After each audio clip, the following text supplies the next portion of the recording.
El dolor me atravesó como un cuchillo bajo las costillas.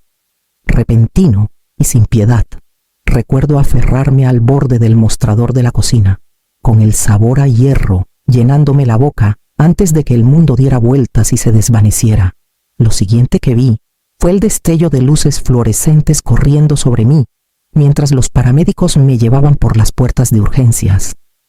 Hemorragia interna masiva, murmuró uno de ellos. Mis oídos zumbaban, pero capté las palabras. Mi pecho subía y bajaba en jadeos cortos. Tenía 71 años, pero en ese momento me sentí más vieja que el siglo mismo. En la sala de trauma, un doctor se inclinó hacia mí, su voz urgente pero firme. Señora Morales, su presión arterial está peligrosamente baja. Necesita una transfusión inmediata. Su tipo es O negativo. Ya avisamos a su familia. Cerré los ojos, aferrándome a la idea de que Paloma vendría, mi hija, brillante abogada, por quien lo sacrifiqué todo. Ella tenía mi mismo tipo de sangre raro. Seguro que no me dejaría ir así. Cuando las puertas se abrieron y los tacones de Paloma resonaron contra el linóleo, casi lloré de alivio. Pero el alivio duró solo segundos.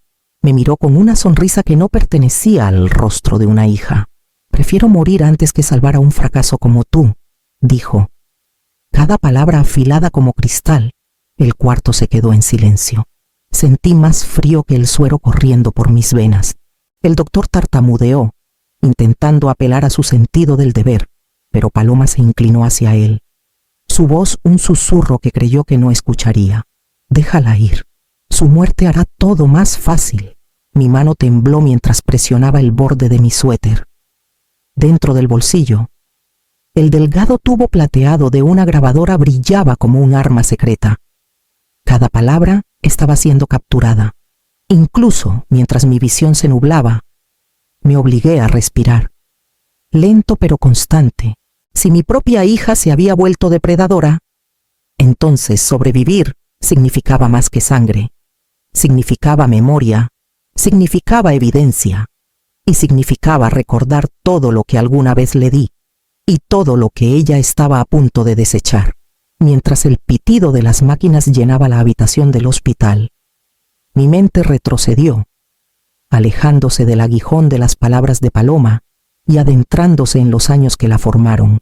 Recordé el invierno cuando mi esposo, Javier, murió de repente, dejándome con una hija de 7 años y deudas que empequeñecían mi sueldo de maestra. Tomé turnos nocturnos en una fonda, mis manos oliendo a grasa y café molido. Mientras de día enseñaba tablas de multiplicar a niños inquietos. Mis huesos dolían, pero cargaba el peso porque ella era mi razón. Estaba el piano que tanto amaba, el que Javier ahorró para comprarme en nuestro 5º aniversario. Lo vendí para pagar las cuotas de ingreso de Paloma a una escuela privada. El hombre que se lo llevó me miró raro, como si supiera que estaba regalando la última pieza de mi alegría. Me dije que su futuro valía más que mi música. Cuando llegó la carta de aceptación de la UNAM, lloré sobre el mismo delantal que usaba para limpiar los pisos de la fonda. Le compré un maletín de cuero, nuevecito, mientras remendaba mis propios abrigos para ocultar la tela gastada. Cada foto de graduación en la pared de mi casita en Puebla mostraba a Paloma envuelta en togas de éxito. Mientras detrás de la cámara, yo llevaba vestidos rescatados de tiendas de segunda. Durante años, creí que el sacrificio era el contrato silencioso de la maternidad, dar hasta que no quedara nada. Para que tu hija brillara más, le di a Paloma todo mi tiempo, mi dinero, mi salud, incluso el eco de la música en mi hogar. Y a cambio, ella me dio desprecio, afilado en palabras que cortaban más hondo que cualquier herida en mi cuerpo. Los pasos del doctor se acercaron de nuevo, trayéndome de vuelta al presente. Mi fuerza fallaba, pero sabía que la debilidad ya no era opción. Si Paloma quería borrarme, pronto descubriría que había aprendido a soportar tormentas mucho más crueles. El zumbido de las máquinas se convirtió en mi nana, pero me negué a cerrar los ojos por completo. Dejé que mis párpados cayeran lo justo para parecer que iba y venía. Para cualquiera que mirara, parecía una mujer frágil apenas aferrándose. Esa ilusión se volvió mi armadura. Paloma entró a la habitación con Esteban a su lado. Su bata blanca colgaba floja de sus hombros, con el distintivo de un cirujano respetado.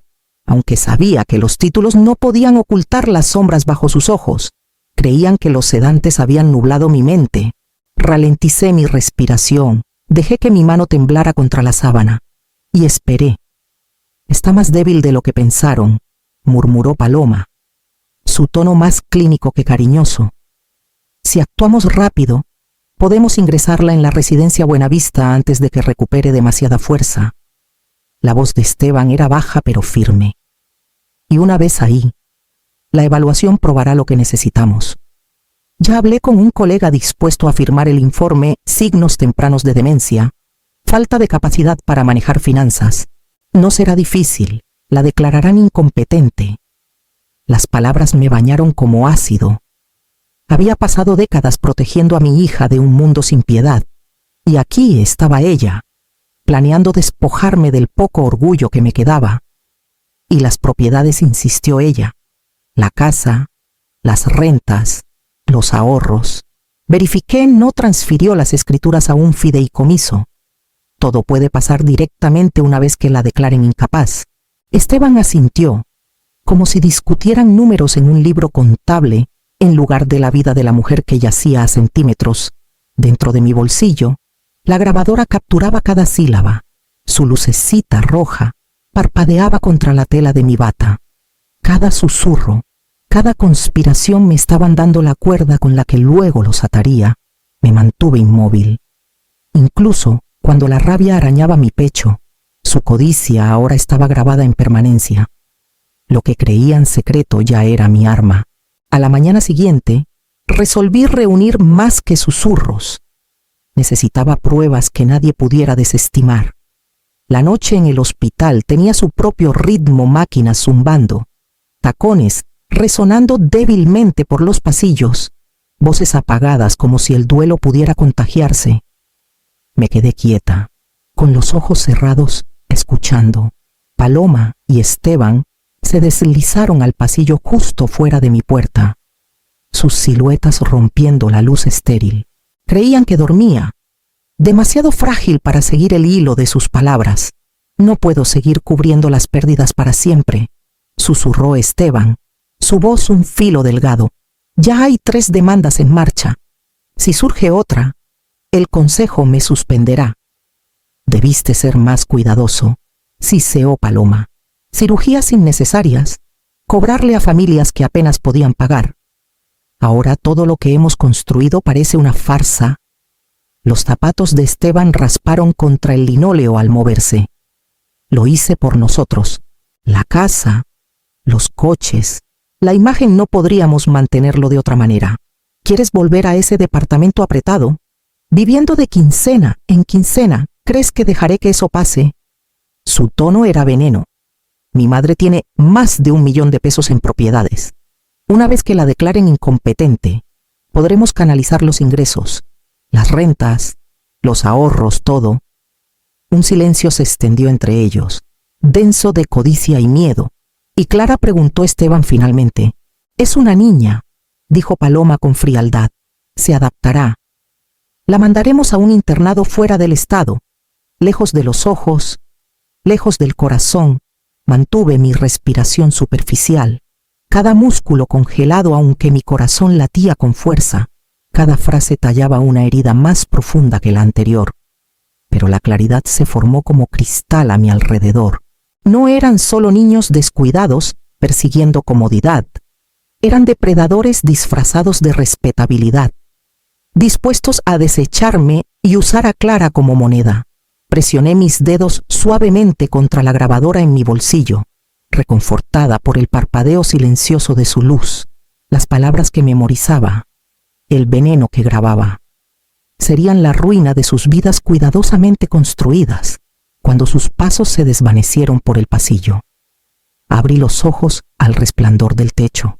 Sus susurros ya no eran secretos. Eran confesiones, y planeaba usar cada una. El día que salí del hospital, el aire se sentía más pesado, como si el mundo mismo me desafiara a colapsar de nuevo. Me negué, caminé lentamente hacia mi casa, donde las cortinas seguían corridas exactamente como las dejé, y marqué un número que no había usado en casi 20 años. Rafael Cuervo, respondió una voz rasposa al otro lado. Antes detective, ahora investigador privado.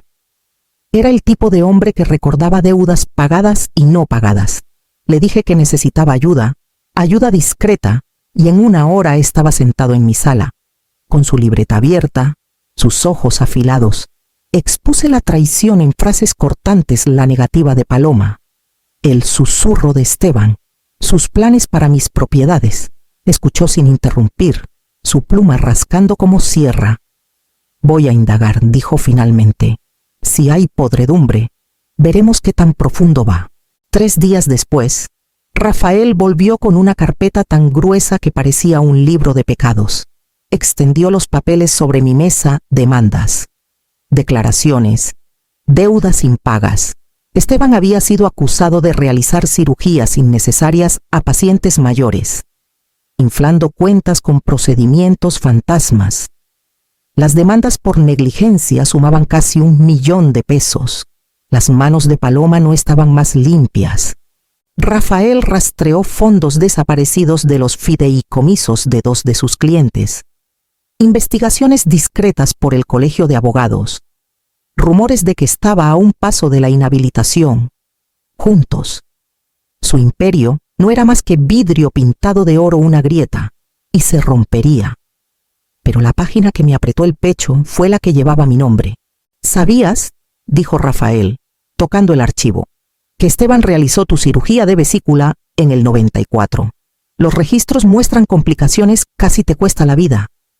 Recordé el dolor, la recuperación interminable, cómo Paloma insistió en que Esteban era el mejor. Entonces les creí, a ambos. Ahora veía la simetría por lo que era una traición que comenzó hace años, repitiéndose como una maldición antigua. Cerré la carpeta lentamente, su peso presionando mis manos. Si habían jugado con mi vida una vez, no dudarían en hacerlo de nuevo. La carpeta de Rafael permaneció en mi mesa como una sombra que no se movía. Cada página confirmaba lo que ya sabía en mis entrañas, el hambre de Paloma. Y Esteban no pararía hasta que no me quedara nada. Necesitaba más que evidencia. Necesitaba una trampa en la que cayeran por voluntad propia. Por eso me encontré en la oficina de Tadeo Pineda, el abogado que había manejado mis asuntos desde la muerte de Javier. Su oficina olía a papel viejo y tabaco de pipa, iluminada tenuemente por una lámpara de pantalla verde que arrojaba sombras largas sobre el escritorio de caoba. Puse la carpeta frente a él. Leyó en silencio, deteniéndose solo para alzar las cejas ante los detalles más condenatorios. Al fin se recostó, con los dedos entrelazados. Señora Morales, dijo quedo, no enfrentamos a los lobos de frente, los atraemos con carnada. El plan creció entre nosotros como enredaderas en un muro. Convocaría a Paloma y Esteban bajo el pretexto de una revisión urgente del testamento. Jugaría el papel de una anciana confundida, asustada, ansiosa por poner en orden sus asuntos antes del fin. No podrían resistirse a presionarme, a mostrar exactamente quiénes eran. Mientras tanto, Tadeo tendría a un notario presente, disfrazado de asistente. Mi sala estaría equipada con cámaras, algunas escondidas en marcos de fotos, otras detrás del reloj que perteneció a mi madre. Cada palabra sería documentada, cada sonrisa falsa inmortalizada. Cuando Tadeo deslizó los documentos preliminares sobre su escritorio, los sellos grabados brillando débilmente, sentí una extraña calma asentarse en mí. Por primera vez desde el rechazo frío de Paloma en el hospital, ya no me sentía impotente. Para cuando salía al atardecer, la trampa estaba lista. Solo faltaba esperar a que cayeran en ella. Como la codicia siempre asegura que lo harán, llegaron puntuales, vestidos para la victoria. Los tacones de Paloma resonaron contra el suelo de madera, su perfume llenando el aire antes de que hablara. Esteban la siguió, cargando una carpeta de cuero como si estuviera a punto de operar mi vida misma. Me senté encorvada en el sofá, envuelta en un cardigan descolorido, el cabello desarreglado a propósito. Paloma, pregunté suavemente, ladeando la cabeza. ¿O era Clara? Se me olvida estos días. Sus ojos brillaron, no de preocupación, sino de triunfo. Mamá, dijo lentamente, pronunciando cada sílaba. ¿Querías hablar de tu testamento? Sí, sí, murmuré, manoseando los papeles que Tadeo había preparado. No recuerdo dónde están las escrituras. Tantas casas. ¿O solo era una? Esteban se inclinó hacia adelante, su voz gentil, ensayada. Está bien, señora Morales. Por eso es importante darle a Paloma el poder notarial. Ella puede encargarse de todo por usted. Creían que estaban ganando. Paloma intercambió una mirada con él, una esquina de su boca curvándose hacia arriba. Es lo mejor, añadió. Ya no estás estable. Dejé que mi mano temblara. Permití que mi mirada vagara. Quizá tengan razón, susurré. Quizá ya he perdido demasiado. Entonces, sin aviso, la voz de Paloma se endureció. Siempre quisiste más a Clara que a mí.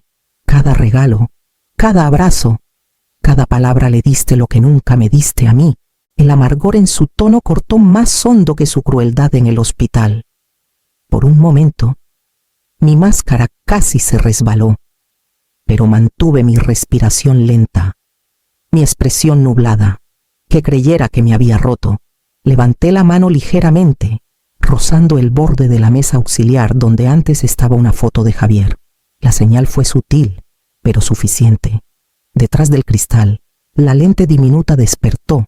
Otras cámaras habían estado grabando desde que entraron, pero este gesto marcó la confirmación final. Paloma y Esteban siguieron presionando, sin saber que cada palabra, cada mueca, cada verdad venenosa ya estaba sellada en evidencia. El golpe en la puerta fue suave, casi cortés, pero partió la habitación como un trueno. Paloma se enderezó, su rostro endureciéndose mientras Tadeo Pineda entraba con un notario a su lado. Cargaba su maletín con la facilidad de un hombre que conocía el terreno en el que pisaba. Señora Morales, dijo, inclinando la cabeza hacia mí antes de mirar a Paloma y Esteban. ¿Empezamos? Esteban se movió inquieto, sus dedos apretando su carpeta. Antes de que pudiera hablar, la puerta principal se abrió de nuevo y dos oficiales uniformados entraron, seguidos por una mujer de traje azul, cuya placa brillaba bajo la luz. El rostro de Paloma se quebró. ¿Qué es esto?, exigió, su voz subiendo. La fiscal habló con calma. Una investigación formal. Nos han proporcionado evidencia de fraude, falsificación y abuso a adultos mayores. Estamos aquí para tomar declaraciones adicionales. Esteban se lanzó hacia la mesa de centro, arrancando mi foto enmarcada. Manoseó el dispositivo oculto, desesperado por borrar lo que ya había revelado. Pero mientras presionaba, la pantalla de la laptop del notario se encendió, transmitiendo la grabación en vivo. Sus manos frenéticas solo amplificaban su culpa. Paloma se giró hacia mí entonces, con los ojos abiertos, el rostro pálido. Mamá, por favor, no entiendes. Queríamos ayudarte, esto es un error. Para esto, soy tu hija. Dejé que sus palabras colgaran en el aire viciado. Mi pecho se alzó lentamente mientras me inclinaba hacia ella. Mi voz apenas un susurro. La piedad es para quienes la mostraron primero. Su boca se abrió. Luego se cerró, sus labios temblando alrededor de palabras que nunca la salvarían. Los oficiales avanzaron, guiando a Paloma y Esteban hacia la puerta, sus protestas disolviéndose en ruido. Los vi irse, el silencio que dejaron atrás más pesado que cualquier cadena. Por primera vez en meses, respiré hondo, firme y segura. La batalla por mi vida no había terminado, pero por ahora, la justicia había cruzado mi puerta. La noticia se esparció más rápido de lo que pude prepararme.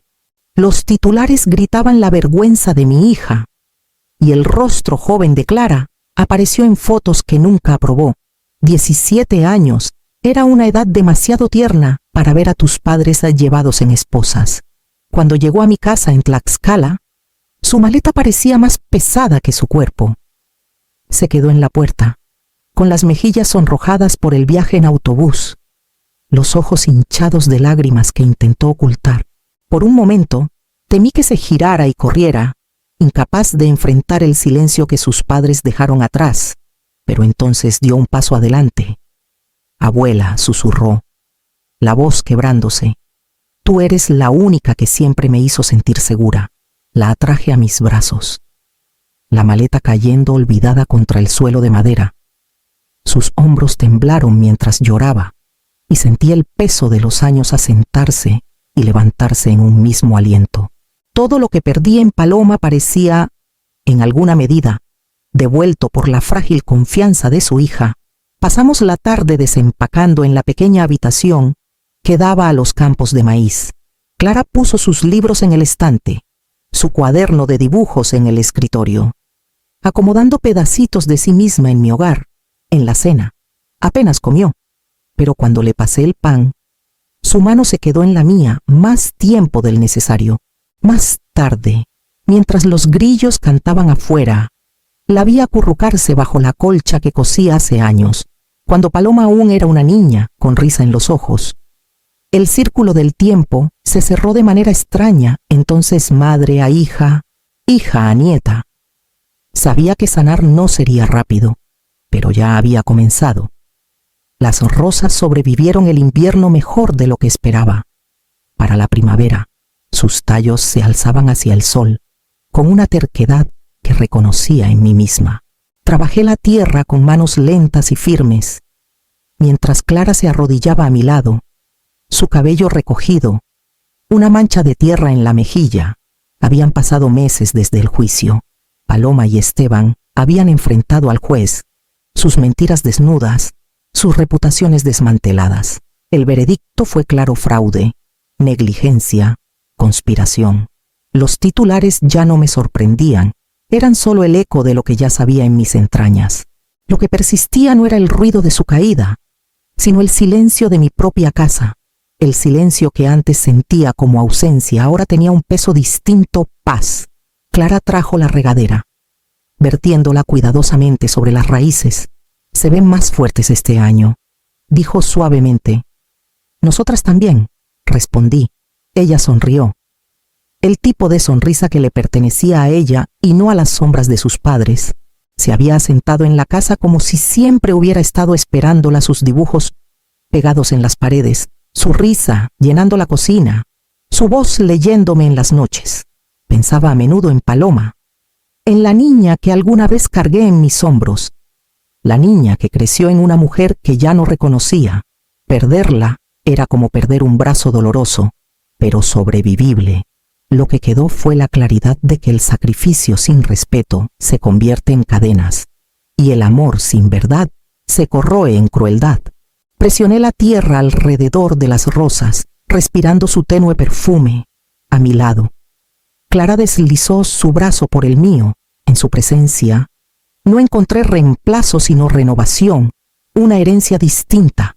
La familia, susurré. No es quien comparte tu sangre, es quien daría la suya para salvarte.